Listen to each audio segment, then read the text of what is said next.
Hey guys, LevelCap here. Today we're going to be taking a look at the Groza-4 PDW that came out with the spring patch in Battlefield 4. Now there's actually two versions of the Groza in the spring patch. One of them is being classified as the carbine, and that is the Groza-1. The Groza-4 is the engineer exclusive. It has a permanently attached suppressor for sneaking around the map and a 20-round magazine. The PDW that this is most similar to, in my opinion, is the AS Val. It also has a permanently fixed suppressor, and it does 27 damage maximum, just like the Groza-4. Now when we pop up the Synthic stats here of the Groza, you will see that it unfortunately only has a 700 round per minute rate of fire, unlike the AS Val's 900 round per minute, so it's a pretty darn big difference in the damage department. It's going to take you a little while longer to kill your opponent.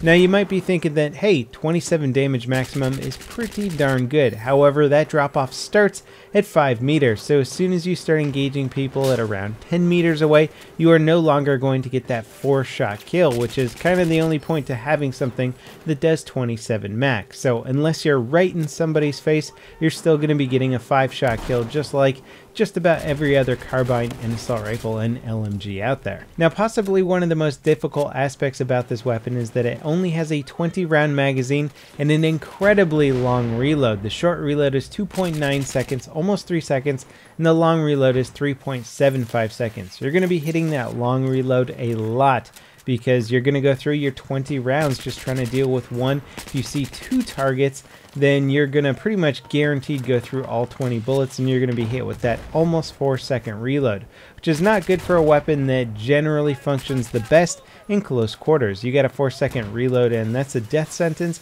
if you run into multiple opponents. Now if you're new to Battlefield and you're not familiar with how suppressors affect your weapon, not only do they keep you off the minimap, but they also lower the muzzle velocity of your weapon, which means it's going to be very hard to hit moving targets and ranged targets with anything that has a suppressor. And of course the Groza-4 is no exception to this rule, so your muzzle velocity is 300 meters per second, going to be very hard to hit moving and ranged targets. In fact, if you see a moving target even in medium range, you're going to want to lead ever so slightly in front of your target just so your shots actually connect. So not only is the muzzle velocity slow and your damage drop off starts at 5 meters, so you won't get that 4-shot kill much beyond that, but also your aiming down sight accuracy is 0.45, which is pretty abysmal for hitting anything at range. Basically, this gun has got everything going against it when it comes to long range engagements, which is really unfortunate because this gun doesn't have a whole lot going for it in terms of CQB combat. The 20-round magazine with a very long reload means that you're going to be in a lot of situations where you're just stuck in that reload animations, and there's plenty of more bad guys to deal with. So I gotta say, for CQB performance, I wasn't overly impressed, and especially when you compare it side by side with the AS Val, which has 200 rounds per minute faster rate of fire than this gun and a 1.95 second reload, incredibly fast reload. The AS Val really does dominate the Groza-4 when it comes to CQB performance. So you don't want to use this gun at long range, and there's better alternatives for close range. There really isn't a lot going for the Groza-4, which is unfortunate.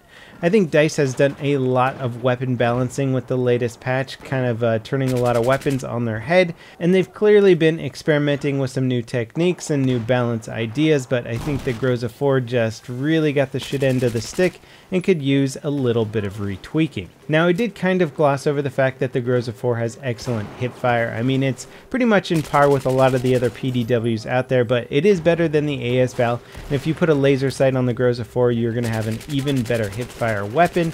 But that being said, the range at which this gun gets its main benefit, which is about 7-ish meters or closer, you're really not going to benefit too much from that hipfire accuracy anyway. Most guns can kill somebody at 7 meters away with hipfire just fine. Its moving while shooting accuracy certainly isn't bad, and you do have the option for an underbarrel attachment with this gun, so if you equip the ergo grip and laser sight, you can potentially have a decent moving while shooting weapon.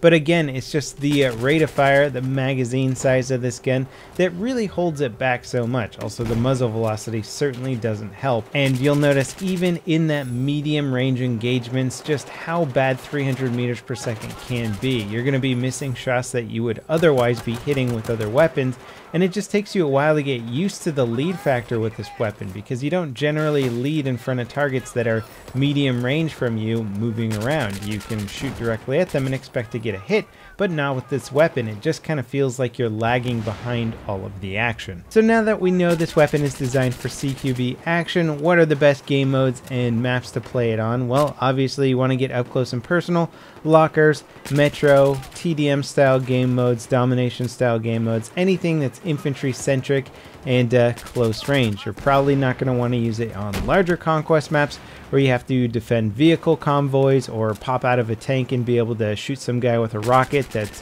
50 meters away. You're not going to kill him before he shoots you or the tank with a rocket launcher. So it really just isn't suited for any sort of long range combat. And again, it really makes me wonder why the engineer class got the PDW as its class specific weapon. It doesn't make a whole lot of sense considering that you're going to want to use the engineer primarily on conquest large style game modes, and it got a whole bunch of guns that just really sucked for that game mode.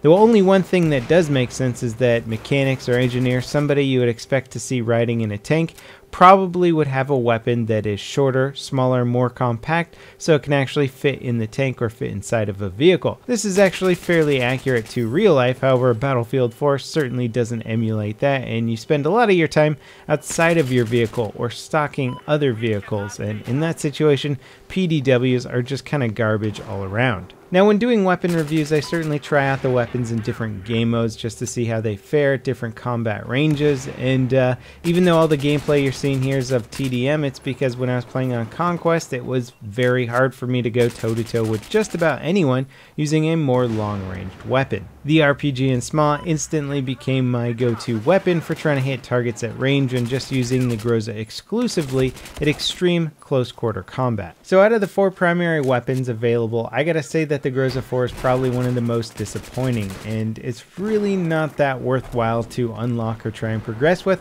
considering that there's other weapons out there that do pretty much everything this thing does, but better. AS Val is a much better bet. Anyway, that wraps it up for my Groza-4 weapon review. I hope you guys enjoyed it. As always, thanks for watching, and I'll see you next time. This is LevelCap, signing off.